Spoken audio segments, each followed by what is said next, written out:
Good day mga ka-sports natin dyan.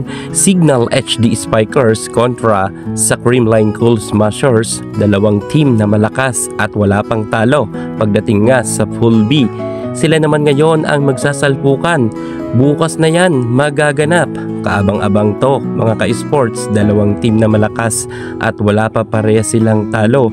Sino ang madudungisan ang standing? Marahil marami na rin mga umalis sa Signal HD Spikers, ngunit marami na rin mga pumalit.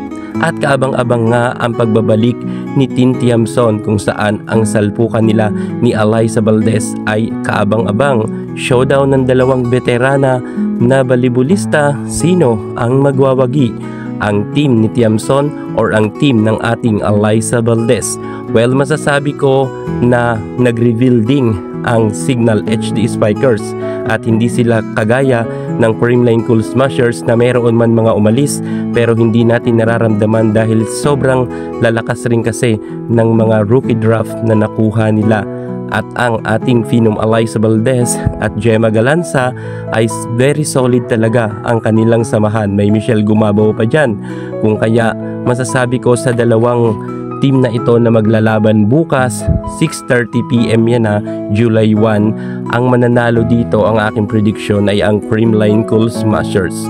Sa tingin ko, hindi pa dito kayang talunin ng Signal HD Spikers ang Creamline, kahit sabihin natin na meron na silang Tin Tiamson at meron nga silang mga bago rin na mga players na galing sa rookie draft.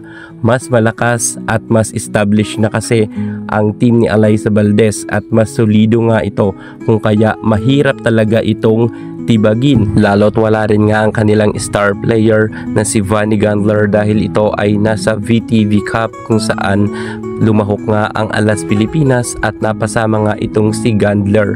So ibig sabihin talagang wala pa masyadong malakas na spiker pagdating nga sa Signal. Hindi kagaya dito sa Creamline Cool Smashers, kahit sino ang pumasok ay talagang palabaan. Kahit yung mga rookie nila ay talagang nakikipagpukpukan sa loob ng court. Kung kaya bukas July 1, alam ko ang Creamline Cool Smasher ang mananalo.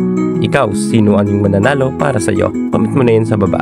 Yan muna ang pinaka-latest natin sa mundo ng volleyball. Thank you so much. God bless.